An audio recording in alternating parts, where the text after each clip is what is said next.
Peace, peace, everybody. Peace, peace. Another question is, what are you doing up at this time? Peace to you, Pat. I see you. Real Stakes 1000. DJ Armada. Good morning. And Inspired 28.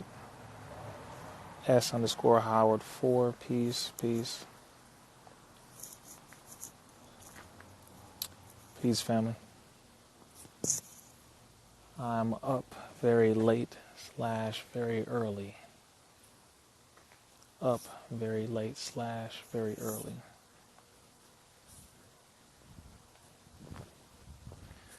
Now, if you are on the East Coast, it is about 6 a.m., maybe 6:20 a.m.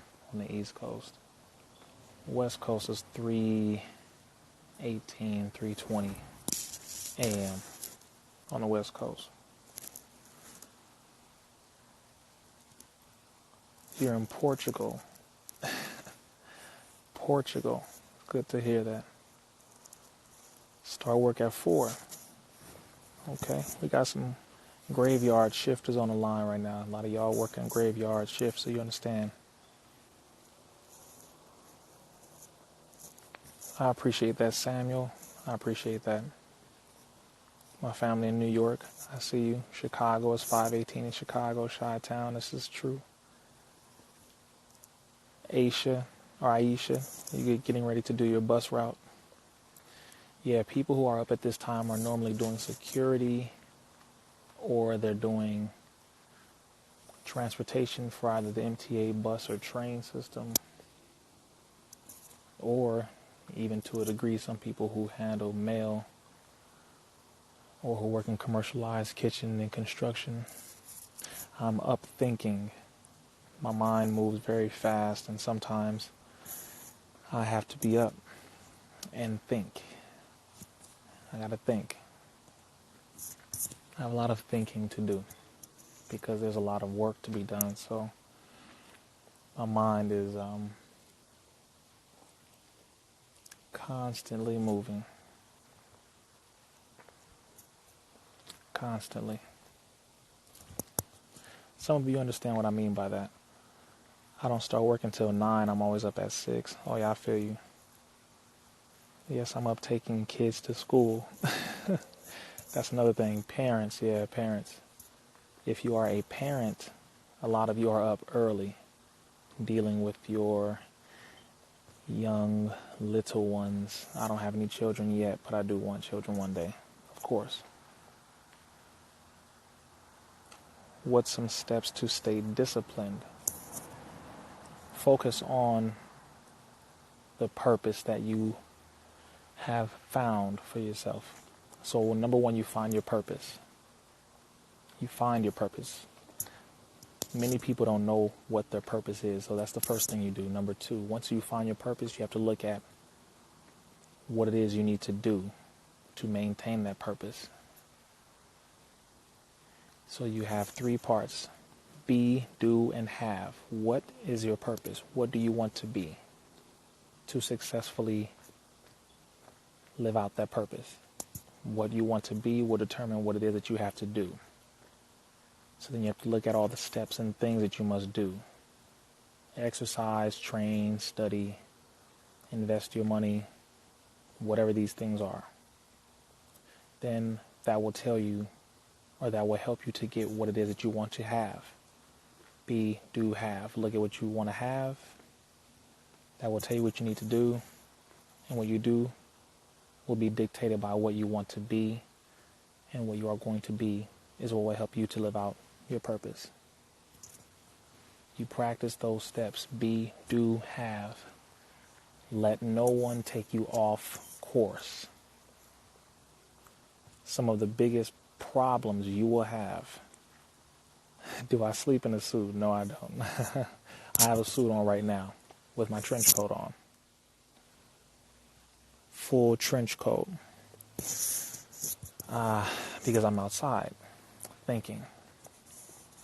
But So yes, maintain your discipline and don't let anyone knock you off of it. Everybody's going to fail at a certain point. But when you're doing that, when you're living your purpose, when you are maintaining your discipline, don't trip. You'll stumble a little bit. Everybody does. But the only person who will notice is you. You understand? It's like when you're acting. When I was acting for 10 years, professionally acting, in theater as well as commercial, no one knows your lines except for you. No one knows your script except you. So, if you stumble a little bit, if you mess up a little bit, the only person who will know that is you. So when you're going through life and you have your discipline and you get knocked off your discipline, you fall a little bit, you mess up a little bit, you kind of backtrack or you slide back or backslide a little bit, get knocked off your game a little bit, and it's okay. It's all right. It happens. It happens. Get back up, dust yourself off, and keep moving. It's very simple.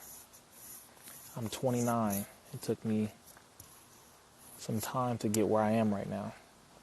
It took time. What is a good book to read to gain knowledge of our ancient history? A very good book to gain knowledge on ancient history is called The Book of God. The Book of God by True Islam is the author. True Islam. And no, it is not biased. That is the name of the author, but it is a very pregnant book. So depending on how heavy you want to go, that's a very heavy read. I don't read just to have information in my head. I read to use the information to help the people come out of the condition that they are in. So I don't waste time reading comic books or just memoirs or novels. I don't. Those are entertaining, but I don't study just to have little knowledge here and there. I study to use what I learn. So, yes, on ancient history, that's a very good book that I recommend. So grateful for your love for our people. Thank you. Courtney Hop 3, my honor. I appreciate you for that. I love my people. That is, bar none, I do. I really do. Amber, yes, I can sleep. I can. It's just sometimes it's more difficult than others. My mind moves very fast, y'all. I want you to understand this. I don't just speak that way. My mind is really moving that fast. It's not a problem. It's just when you study as much as I do or have done, and when you are involved in helping the people to a certain degree, where you're involved in multiple fights, big fights, where you're involved in tackling multiple heavy issues, your mind has to move at a certain rate to where you can keep up with all of these things. And not only keep up with them, but have an in-depth knowledge of each one of these topics and subjects. And then have an in-depth knowledge, but on top of that, have solutions with which to rectify the conditions involving all of these things upon which you have in-depth knowledge on and or about. So let's say you have 10 different topics that you study or that you're involved in, 10 different fights. You have to have enough in-depth knowledge about these things so you know how to fix at least a few of the problems within each one of them that your people are experiencing. If not, there's no point in you studying this. You're just wasting your time. A lot of people are information junkies. Information junkies.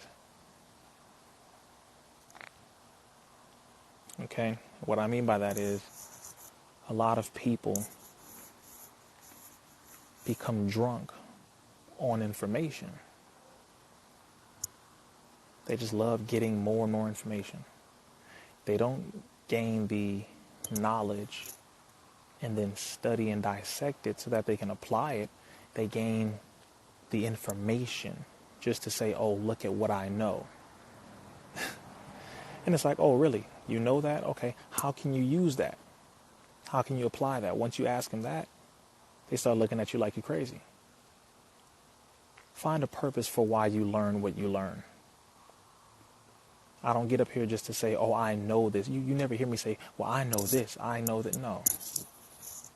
No, I'm too busy giving people the factual information and solutions so that they can come out of the conditions that they're in. That's how I handle business. I don't waste time just getting all this information just to say I know this. It's irrelevant. It's a waste of time. People are deceived by their own delusions. Yes, very, very much so. Very much so. So many people will gain a lot of knowledge just to say they have it. Okay. It's like you saying you have $1 million. Great. Now, what do you plan to do with that $1 million? What do you plan to do with that knowledge? That's what I'm interested in. I don't care about people having lots of knowledge if they do not know how to apply it. You become a knowledge whore. You become an information prostitute. You become a data concubine. I'm not interested. Not even close. There are too many people who have so much knowledge and they could be so useful for the upliftment of our people, yet they waste time arguing with one another, bringing no progress.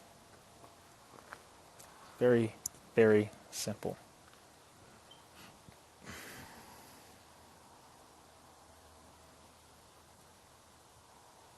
What do you make of the poets? I'm not sure what you mean by that. I appreciate your interview. I'm sorry, 1 second here. I appreciate your interview with Brother Nick Cannon. You handled it in a classy way. One of my favorite pieces of content from you. Thank you. Next World Leader, thank you. I appreciate that. Brother Nick Cannon. Nick Cannon is a very good brother. This is what people need to know about Nick Cannon. He's a good brother. He's learning like everybody else is. One thing I can tell you is to be a young black man in America, to be a young actor, to be an actor at that age, when you're talking about starting young in your teens. I started acting when I was 11. So to go from 11 to 21 in my acting career, I know exactly how it feels to be in that arena. And for Nick Cannon to be in that arena for so long and then to still come out of it with a sane mind. He's not a perfect man. Brother Rizza, Islam is not a perfect man. Yes, I am more revolutionary than he is. Yes, I am more conscious than he is. Yes. So what? For him to be worth multi-millions of dollars, yet to still maintain integrity as a black man in America and to own a large amount of what he does, and for him to still be involved in helping the community directly, which he is, just so you know. I'm not exaggerating for my brother. I'm just letting you know that's just the truth. I'm not going to lie.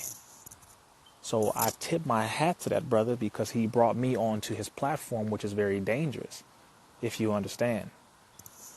Being somebody who is a follower of the Honorable Minister Louis Farrakhan, a student of the Honorable Minister Louis Farrakhan, you don't get brought onto platforms like that.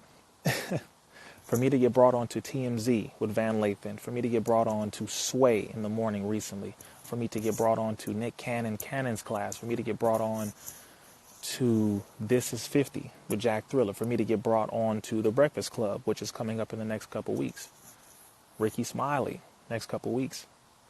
These are platforms where a follower of Minister Farrakhan is not invited to. I'm just being straight with you.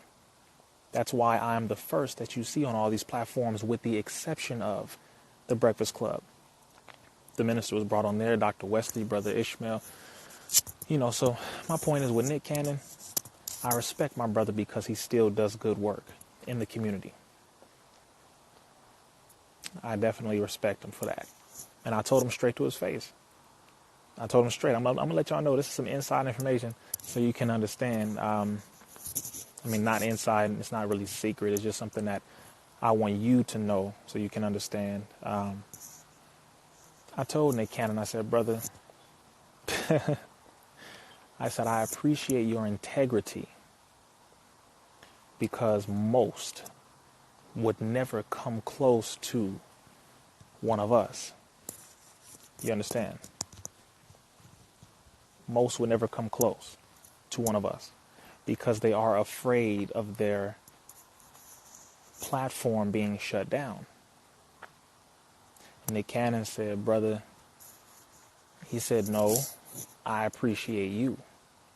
And he said, because you have done so much work. And he said, I've been watching you and you have been teaching me from afar. That's what Brother Nick Cannon said. As a matter of fact, at the beginning of the interview, he said that. He said, this brother, he said, has been teaching me from afar for the last 4 years or so. He said, so I felt, this is what he said to me in person. He said, I felt like it was my obligation to bring you on. See, I can respect that. That's integrity. You're not going to get no ego tripping from Brother Rizza Islam. I don't trip on ego. I'm not that type of black man. That's not me. I am the black man who can salute another black man for his talent, for his progress, for his contribution to our plight, his contribution to what we go through as a people. I'm that brother. I don't trip on what your religious title is. I can hang out. No, not can. I do. I hang out with Hebrew Israelites. I hang out with Muslims. I hang out with Moors. I hang out with Christians. I hang out with Buddhists. I hang out with Nawabians. I hang out with Sikhs. I hang out with the Baha'i people. I hang out with my Rastafari brothers and sisters. I hang out with my spiritual light workers. I hang out with my astrologist family. I hang out with all of them. We're family. We all family. And because of that, that's the level of understanding and maturity we have to evolve into. We have to make it there. I am a black man. And because of that, I love my black brothers, regardless to whatever the hell they call themselves. I love my black brother. You my brother. Oh, I'm sorry. I can't forget the Black Panthers. I hang out with my Black Panther family. We all family. Brother Rizza Islam is not the ego-tripping brother. That's not me. I will never be that way. I hang out with Bloods. I hang out with Crips. I hang out with Cholos. All of them. I hang out with my Mexican brothers. The Brown Berets. I'm very good friends with the Brown Berets. The other military, the brown military brothers and sisters. We all family. We all roll together. This is a war that we are in. And some people don't understand that. We are actually in a war.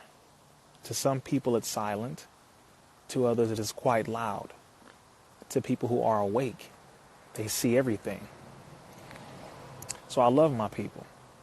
Black, brown, red, and yellow. I love my people.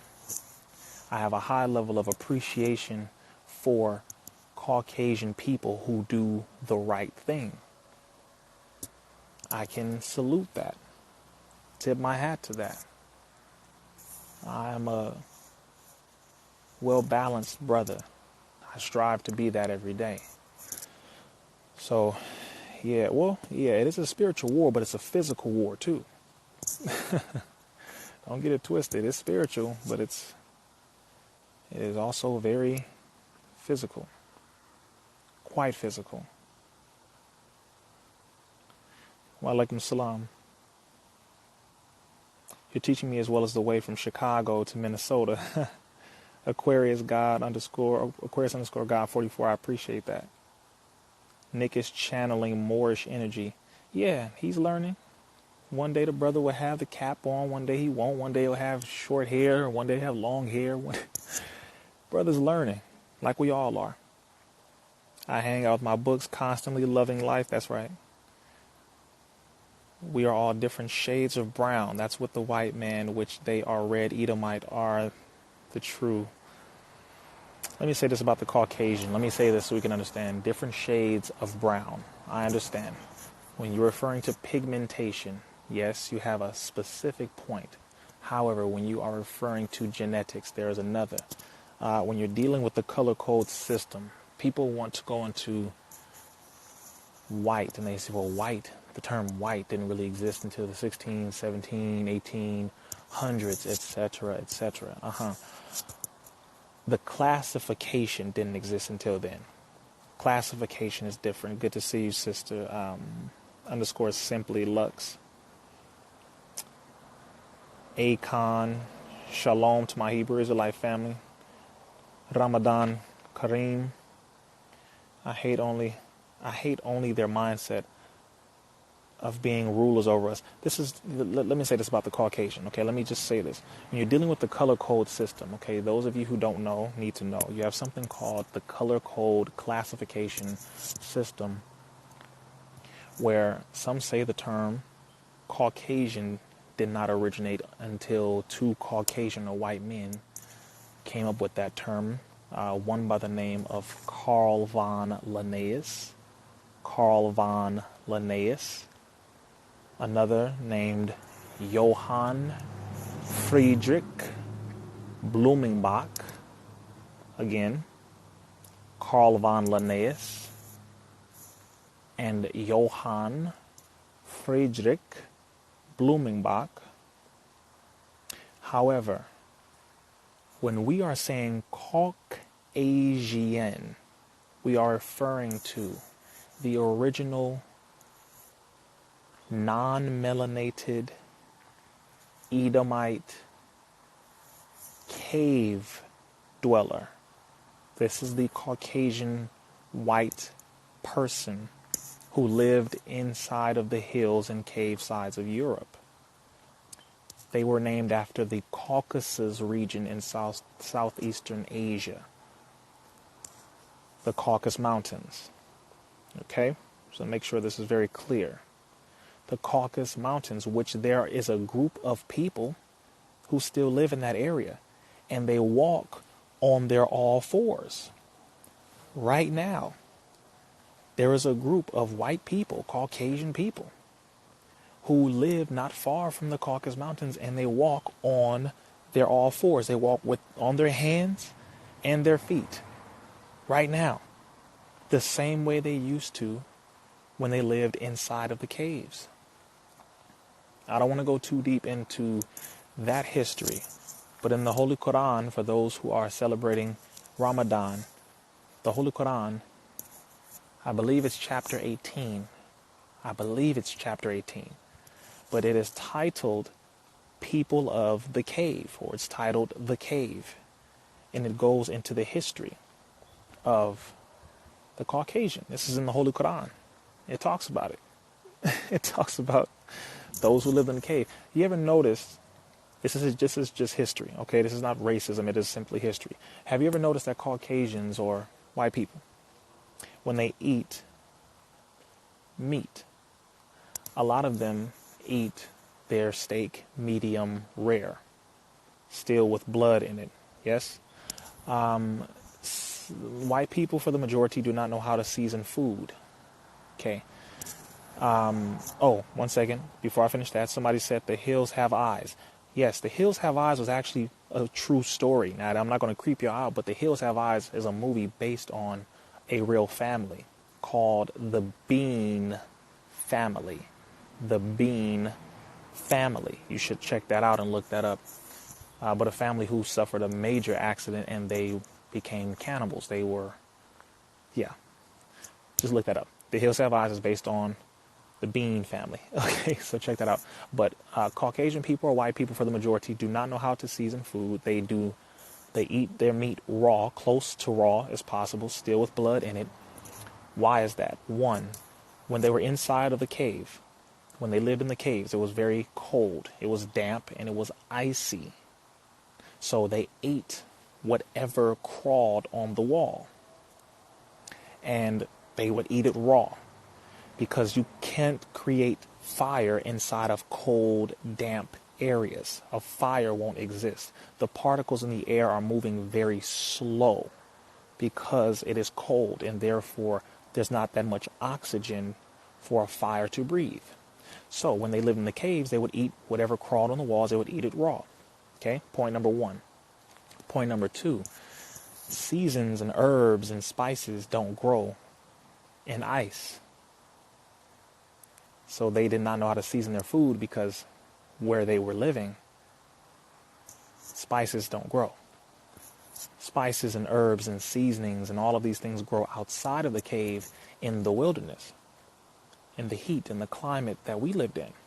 The cooking of food, fire and all these things, we were the ones cooking with fire and seasoning food. Another point, white people in their bodies are extremely hairy, yes? And some of us today have a little hair on our chest or our back, right, as black people because we were mixed in with them. But I'm just giving you some understanding of exactly where these things come from and how they connect historically as well as the present to help you to understand exactly what's going on with certain groups of people. A lot of white people have hair virtually everywhere. A lot, like a whole lot. That is because when they were in the cave, what happened? Their bodies had to adapt to the environment. Just like black people. You see my skin? My genetics comes from Cape Verde, West Africa, an island right off the coast of West Africa. So I'm part West African. My skin, my hair, is because of the environment I was in, a very hot and humid environment in Africa. That's where my genetics come from. However, the Caucasian, their genetics come from being inside of a cave where their bodies had to adapt to, one, having no melanin because they were not in the sun. Two, their skin became very damp. Everything shrunk. Their noses shrunk because in order for you to survive in a cold climate, when you inhale, the air must warm up when entering into the brain. So they have very narrow nasal passages. This is we are dealing with chemistry, biochemistry, and anatomy. Okay, we're dealing with chemistry, biochemistry, and anatomy, as well as genetics. So the nasal passages will become very narrow, so that the air can become heated when it goes into the brain. Next point, they had to develop and grow hair. Hair, lots of hair would develop so that they can have a warmth while they were inside of the cave. This is all genetic. So their bodies mutated to survive in the environment. So now we are dealing with genealogy, we are dealing with anatomy, we are dealing with physiology, we are also dealing with a form of biology, and of course, biochemistry. All of this. I don't even know how we got into this. I think it's because somebody brought up raw meat and something like that. But those are the major differences. So, and yes, white women too. These are the things that everyone has to list, like really analyze. Among all the topics that I discuss, the history of our people is a beautiful history. The history of the Caucasian is also a history that everyone should understand and learn from, because when you see what is happening today, and yes, thank you, somebody brought up another point. When you see what is happening today, meaning our relations with the Caucasian, you will be kind of confused.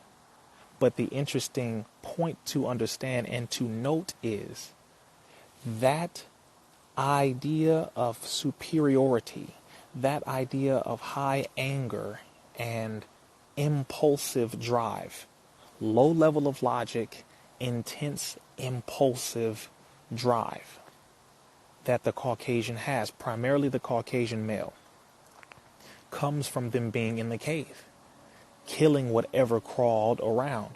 They would defecate wherever they were, urinate, they would boo-boo wherever. They did not know how to bury their dead. They were cannibalistic, so they would eat one another. And their best friend was the dog. Hence why the white man says that dog is man's best friend. How? That was their best friend when they were in the cave. I'm not being racist whatsoever, not even an ounce, not an iota. Trust me when I say this. That is where they came from, and so the dog was their best friend. The woman was used as an object. They have never had a full, balanced level of admiration and love for the Caucasian woman, ever. That's why the Caucasian woman was always treated like a commodity, like an object. It's very simple. That's why she was treated like that all the way up until today. All the way up until women's liberation. Yes, women's lib. Susan B. Anthony and all these white women were fighting against the white man for rights. Yes? Okay. Meanwhile, black folks are all out in the sun. We having fun. Food is growing everywhere. Fruits and vegetables and plenty of animals and water and seasonings. And we know we can cook. We know how to. We were smelling good. We were putting on shea butter. We had black soap. We had all that. We had body oils and everything. Everything. That is a major difference. No.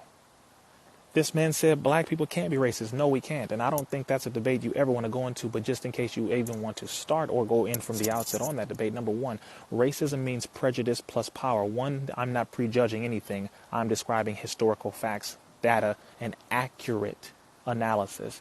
Two, I cannot prevent any white person from accessing wealth, from accessing health, from accessing agriculture, from accessing property and or real estate, from accessing loans, from accessing any form of transportation, from accessing anything. So if any white person believes that a black person can be racist, that white person has no understanding of what racism is. Very simple. It's okay. Just say that you feel guilty and you don't like that a black person is exposing the historical cause of the current condition. That's okay. But at the same time, feel the same way about your damn privilege that you have today as a result of what your ancestors did yesterday. No white person should ever walk up to a black person and say any goddamn thing other than, how can I use my white privilege to help you and your people to come out of the condition that my ancestors put you in? Very simple. No white person should ever step to me. I'll just say it that way. And that's why white people don't. The only thing you should do is step to me and say, brother, how can I use my white privilege to help black people come out of their condition? Apologies don't do it. Apologies are decent. But outside of that, it's really more so of an action, a verb. White people say they love black people. Your love is false unless you are using your privilege with which to destroy the system originated by your ancestors. Outside of that, your love is false. It's a nice gesture. Bernie Sanders included. Sorry for those who are voting for him. Back to the point.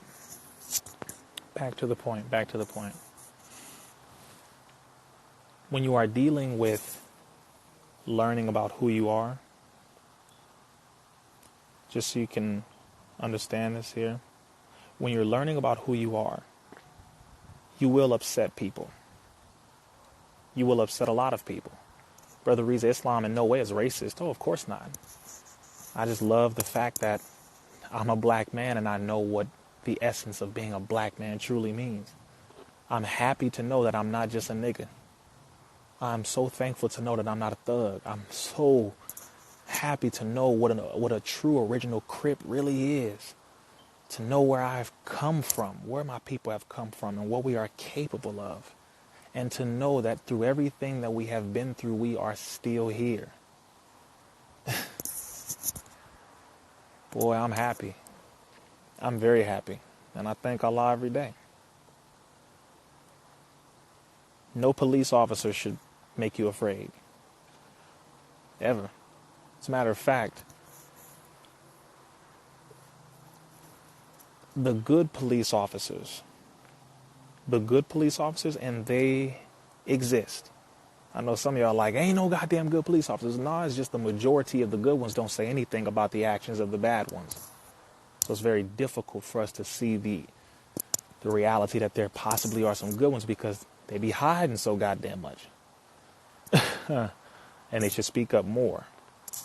But I do know some good officers. I do. I don't trust the system that they work for. Let's make that clear. Because the system they work for is based in slave catching, and therefore, to that degree, their system will not entirely work. However, the officers who do operate within that system, who are good, can use the system that they are in to do some good for their people. And for those who do such a thing, I admire them for their work. I appreciate them for that work. It's very dangerous, but I appreciate them for doing it and taking the courage to do that. Now, next point. When you are learning about yourself, when you're learning about your history, when you're learning about your present, number one, you have to have enough courage to face the facts that you receive. You got to have enough courage to face the facts that you receive. When you start learning about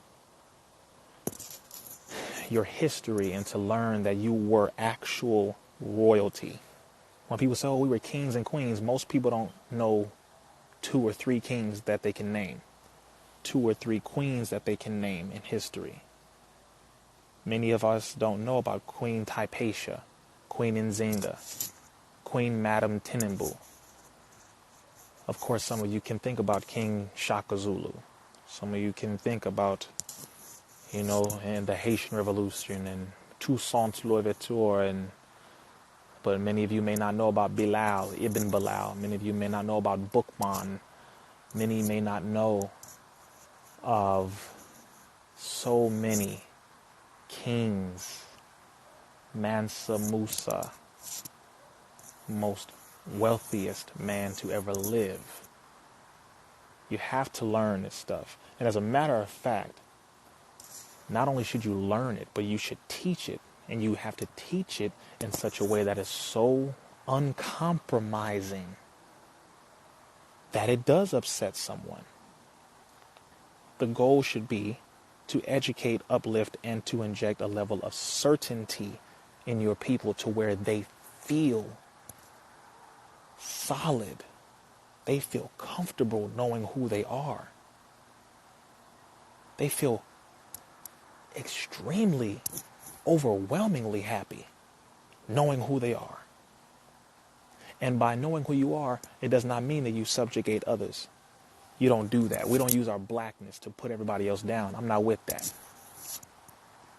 I don't need to do that. We are superior by nature. So you walk in your superiority in a humble manner. And when I say superior, I'm only saying superior because we are the original. Because of that, you have to be the best example of that. But you can't walk around here like, yeah, I'm a black man. I'm the original man, the cream of the planet Earth, God of the universe. Okay, that's true. That's true. But you do not walk around as arrogant as the slave master was arrogant.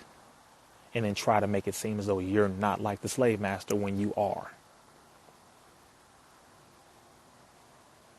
You don't walk in arrogance. You walk in humility. Trust me when I say this.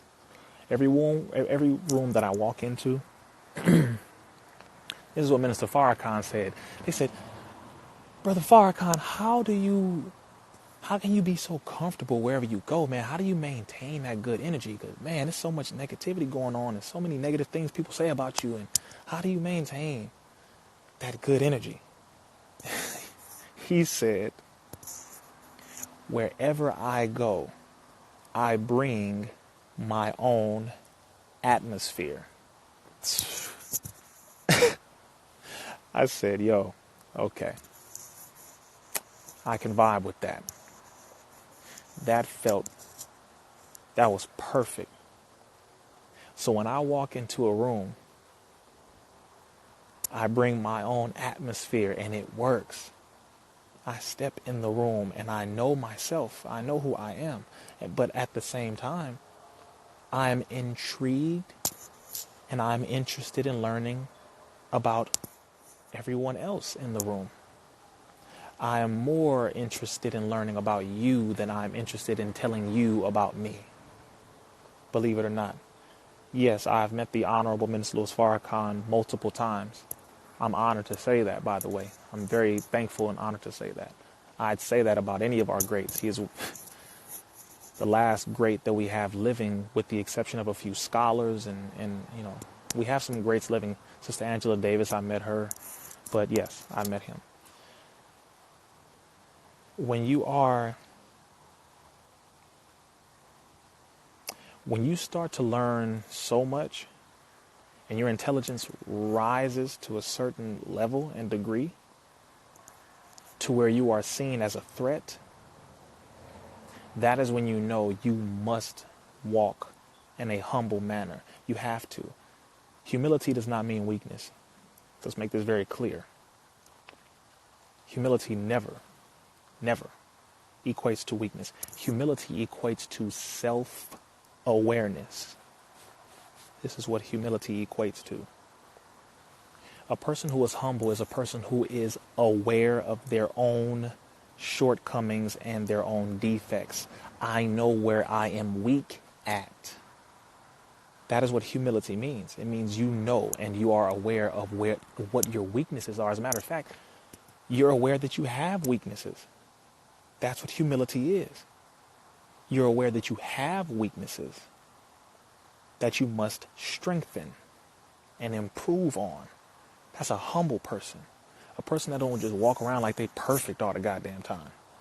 Some people said that about me. No, I don't walk around like I'm perfect. I know I'm not perfect.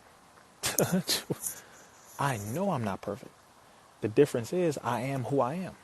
I walk with my back straight. Why? Because I walk with my damn back straight. You don't complain about a person slouching, but a black man walking with his back straight, his stomach in, chest up, shoulders back.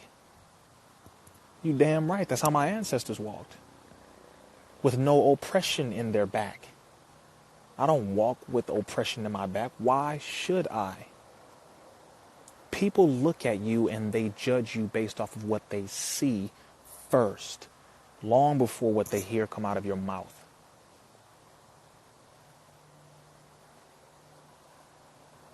I haven't heard of her, but I will. I will speak to her. People see what you wear and they look at that. What you wear tells people what you think. What you wear tells them what you think. Just being honest with you. Because people say, why do you wear suits? What do you mean, why do I wear suits? They say, well, the white man invented suits. The white man didn't wear clothes. For the first few hundred years, he didn't wear clothes. We civilized him. So no, the white man did not invent suits. Cotton doesn't grow on the ice in the cave. Cotton grows outside. My suit is cotton and or wool. Wool comes from what? A sheep or a lamb. Lambs and sheep do not live in the cave. They live outside. Where the hell were we? So no. White people did not invent suits. Black people did. So I'm wearing a suit, which is a modernized style of the fabric and the clothing item that we wore in ancient times. It is simply modernized to fit today. Nobody comes up to me and says a damn thing about our bow tie, about our suits, because they know they're going to get handled. Knock it off. Do not attack a person for doing what is right. and never attack a person for living an upscale, upstanding, righteous type of life, man. If I'm not perfect, but I'll be damned if you attack me for doing what's right. I'm a black man from Compton. You damn right I earn the right to be able to walk the way I do and speak with certainty and represent my people. Anybody who don't like it, you can go to hell. You're not going to say a damn thing to my face. I say that in all humility. I really say that in all humility. And I'm only saying it that way because I would get attacked for doing what's right to this very day. How the hell can you complain about a black man who doesn't want to smoke? What you... I'm not condemning my brothers and sisters who do smoke. No, you my family. We family. I smoked before. We family. I just choose not to today. All right. But I'm not going to come down on you because you do it. I don't drink. All right. I don't drink. But I'm not going to come down on you because you drink. I'm a black man from Compton. What the hell do you think? The hell are you talking about? Drinking, smoking is the order of the day. It's regular. Swisher Sweets, Black and Milds is the regular order of the day. Hot Cheetos, a Coke, and a Snicker. That's regular. That's every day. Ice cream trucks. Yo. Elote being pushed by our Mexican brothers and sisters. Champurrado on a cold night. Mexican hot chocolate. Raspados. Mexican ices, nieve, another Mexican icy, a Mexican slushy. This is hood. This is real. This is regular. This is Compton. This is Watts. This is Long Beach. This is LA. It's South Central. It's regular. And you think because I am more civilized that I'm going to act as though I am above my people? Miss me with that. If you act as though you are better than your people, then you've forgotten your people. And you have forgotten that you are connected to them. You lose connection the moment you think you're better, simply because you know better now. The fact that you know better dictates that you do better. But the fact that you know better dictates that you also have to teach others how to do better. The same people that came from the same area that you came from, your job now is to put the hood on. Since you got out the hood, okay, teach them how to do it. Matter of fact, teach them how to come back to the hood and build it. How'd you get the bag? Okay, show them how to get a bag so that they can help their family too. I don't give a damn about people who talk about the hood and talk about how hard they are, talk about this. I don't care how much you talk. I care about how much you do. I still live in Compton. And I travel the world, but I still live in Compton. People will see me on a regular day walking down the street, going to buy coconut water from the store. And they be like, oh my God, it's like, yeah. This is my hood where I grew up. You think I'm leaving? People are afraid of the hood because they really believe, some of them, not all of them, some of them believe that if they don't leave, that they'll be stuck. And I'm saying after they left and got money and got the bag and came back, they think they'll be stuck. It's like, no, if you put enough people on, enough of them, you'll see the hood doing better all over the place. Give them the knowledge. Give them the information and fight for them. Everybody has their own circumstance, but I'm just saying, I'm just speaking for myself in my experience. I love where I'm from. I love the fact that I have the teachings of the most honorable Elijah Muhammad, which is universal. It encompasses the teachings of the Hebrew Israelite, the Moors, the Black Panthers. It's all of it. It's all of it. It's universal knowledge. It all belongs to us. There's no need to be fighting and being divided over nonsense. It's really simple stuff. The moment we realize that we are in a war, life will become a little more simple. A little. You have too many people who are easily distracted, and because of that, hence our condition.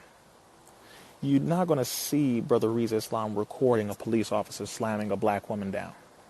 Make that clear to you. You're not going to see that. Why won't you see that?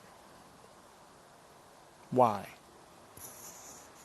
Because Brother Rizza Islam is a natural man. I'm a natural black man. That is not something that I am trained to condone. I'm not built that way. I'm built as an awake man, a natural man. I respond the way I need to respond. I'm not emotional, but I damn sure am highly intellectual. and I'm going to respond in the way that is required. I'll approach in a logical manner. I'll see if I can stop it in the most polite way possible. But the moment they excel and they exceed the limit, then I must exceed the limit too. You don't allow the mother of civilization to be treated as though she is a whore. And even if she were a whore, she's still the mother of civilization in a whore's mentality. But she is the mother of civilization nonetheless. She doesn't deserve that. So that would not happen around Brother Rizza. And there's plenty of men who think the same exact way. I'm not afraid to die. Some of y'all are too afraid to die. You are so afraid of a bullet. Okay, you die, then what? They killed the body. That shit don't mean nothing. Imagine a police officer is about to grab this black woman, right? Grab this woman and throw her around all that. Just imagine, you see it happen. You right across the street, you see it. And you're about to walk across the street and you see 10 children looking. 10 children over there looking. They're on this side of the street. You're on this side of the street. And where the black woman and the police officer is right over there. Or let's just say a woman, period. Because some of you become a little emotional when you hear black woman, even though the black woman is the most mistreated, period. And that is why I have to put emphasis on that, because she is the one who receives the least amount of love and she deserves more. So I'm going to say black woman. But of course, when I'm saying black woman, seeing how she is the mother of civilization and she has birthed all human beings, I'm saying all women, but I'm going back to the originator of all women, which happens to be the black woman, just for those who are emotional and who like to hear things technically, whatever. The black woman is across the street and she's about to get tossed around by a police officer, right? 10 children are watching over here. You're the only adult. You're the only person who has the courage to go over there and do something about it. You start to walk over there. You're walking over, hands up like this, and you let this police officer know, listen, I can't let you do that. Sir, I can't let you do that. You can talk to her, you can write her a ticket, whatever you need to do, but you don't have to put your hands on her, you don't have to do what you need to do like that, blah, blah, blah, blah. And he says, you know what, but you better back the hell up. And he pulls out a gun on you. You better back the hell up. All right, okay, sir, you back up a little bit. He puts the gun back in the holster and he proceeds to now grab the woman and slam her. What you gonna do? Are you gonna go with your second mind, which is letting you know, well, wait a minute, he has that gun that he just pulled out and I saw that it's there and he pulled it out. I could lose my life. The children are watching this the whole time though. Or are you going to think with your first mind, I'm about to body slam him, or I'm going to punch him and try to take him out, at least knock him unconscious to get her to safety, to do what I need to do to protect her? Which one are you going to do? You're going to go with being a sacrifice possibly, because it doesn't mean that they're going to actually shoot you. That's just a possibility. So are you going to go with that, or are you going to go with the, I'm going to back up and I'm going to let him manhandle her? No, sorry, not manhandle. Beast handle. Savage handle. A man doesn't do that. A beast does. A savage does. So which one you going to do? Brother Rizza, Islam would do what my first mind tells me. Take him out. Why? Because those 10 children, these little boys and little girls are watching. If they see this man stand up for that woman who looks just like them, that will inspire them to do what is right in the future. That will inspire them to have courage. That will inspire them to have complete and utter pride in who they are, and they will refuse to be subjugated and oppressed. When the people are watching you, then you have to understand it's not about you. It ain't about Brother Rizza. It's not about this individual. No. They need to see me protecting that woman. When they see that, then they know something in here activates for them, and they feel it and they understand, okay, that's what I'm supposed to do. So I shouldn't be afraid of the gun. No.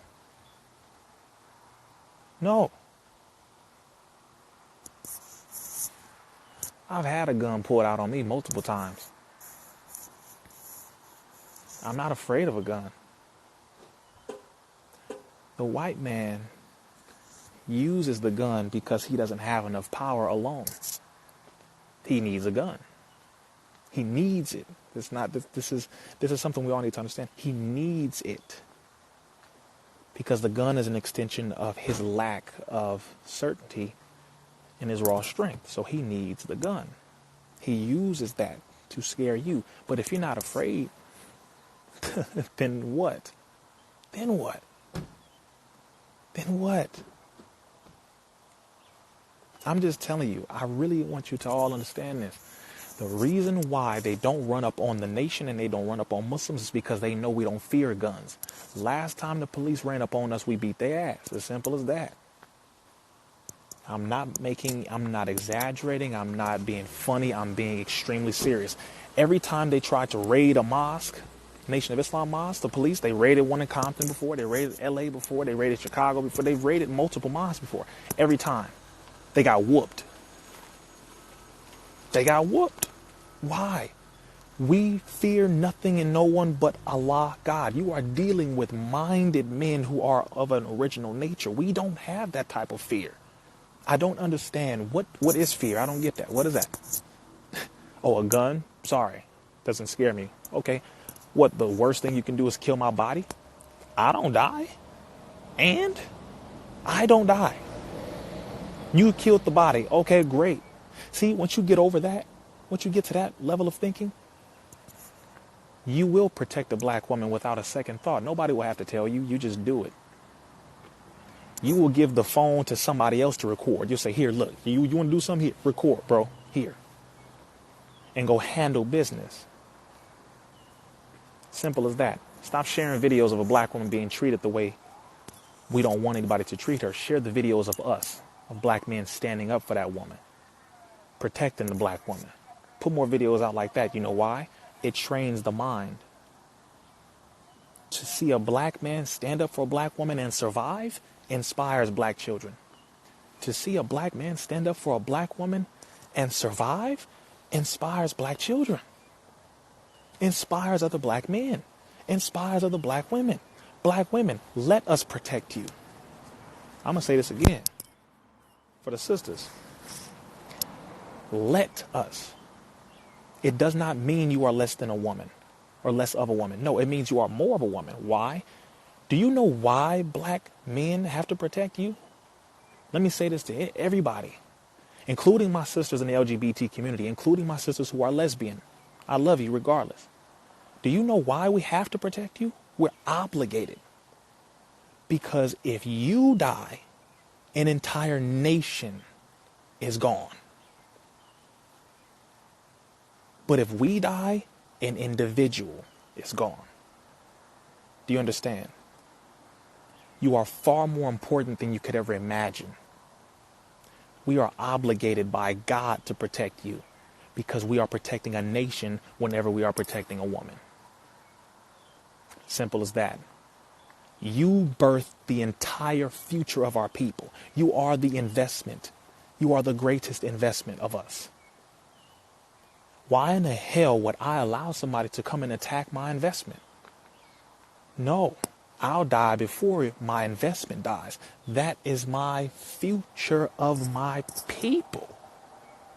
So you think I'm going to allow you to step in front of me just because you're like, well, I can do it myself. No, you can't do it yourself in this case. You can if you choose to, but you do not have to, and you should not volunteer. Not for this one, you shouldn't. This is not the situation where you want to jump in front of and say, I can do it by myself. No. You sit the hell down and you go back there because this is something we got to handle. If Rizza dies, fine. But if you die, my whole damn nation dies. Then what? Hold on, I'm going to go out and come right back in.